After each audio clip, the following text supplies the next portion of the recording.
કર્મ કરો પણ ફળની ચિંતા નહીં કરો. અને આ ફળ તો ખાવાવાળું ફળ છે.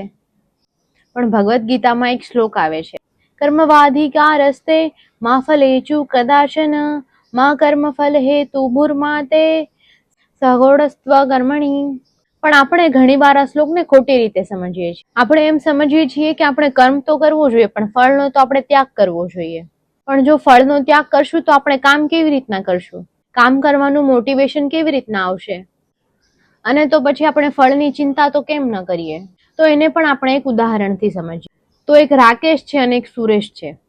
જો રાકેશ એના કામમાં 50% એનર્જી લગાવે અને બીજા 50% એનર્જી એવું વિચારવામાં લગાવે કે એ સફળ થશે કે નહીં અને એના કર્મનું ફળ મળશે કે નહીં, તો આ રાકેશની વાત થઈ. અને બીજું છે સુરેશ, એ એની 100% એનર્જી ખાલી કામમાં લગાવે છે, વિચાર્યા વગર કે રિઝલ્ટ શું આવશે, અને ખાલી મહેનત કરે છે. તો સારું પરિણામ કોને મળશે? ઓબ્વિયસલી સુરેશને. એટલા માટે જ આપણે એવી વસ્તુ કરવી જોઈએ જે આપણા હાથમાં છે, નહીં કે એવી વસ્તુ કે જે આપણા હાથમાં છે જ નહીં. એમ પણ જો કોઈ કામમાં 100% મહેનત છે તો એનું રિઝલ્ટ 100% જ આવે. જય શ્રી કૃષ્ણ, જય દ્વારકાધીશ.